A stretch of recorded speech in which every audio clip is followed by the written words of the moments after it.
we can't just be pouring water into a bucket that has a hole at the bottom of it, because that's kind of what it feels like right now. The Manitoba government is creating 23,000 new childcare spaces in the province, but the Manitoba Child Care Association says this won't be attainable due to the shortage of early learning and childcare educators. Back on August 9th, Manitoba signed onto a federal plan to provide childcare at an average cost of $10 a day within childcare spaces starting next year.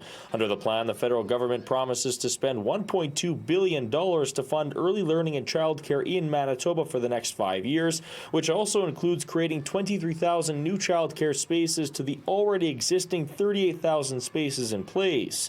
Families Minister Rochelle Squires provided an update last Wednesday. We also believe in a strong, sustainable childcare sector, and that is why we are committed to working with the association at increasing those wages and making that sector stable. In order to grow a system, there needs to be a workforce that can provide high-quality childcare. Jody Kale, Executive Director of Manitoba Child Care Association, says 3,000 new early learning and childcare educators need to be hired to meet the demands of the promised 23,000 new childcare spaces.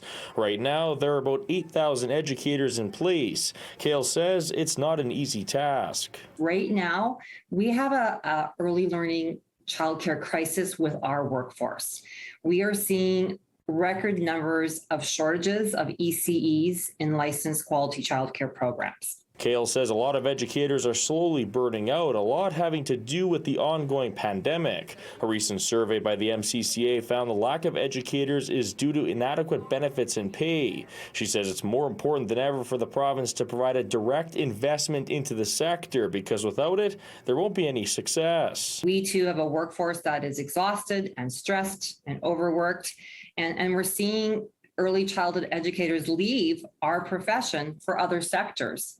And so, until we really address those systemic issues with our sector, we can't be thinking about growing a system. It will be unsuccessful otherwise. Kale says keeping educators in the childcare sector is critical. She has requested to meet with Minister Squires about the importance of investing in the workforce. Manitoba's children and families deserve high-quality licensed childcare. In Winnipeg, Alex Karpa, City News.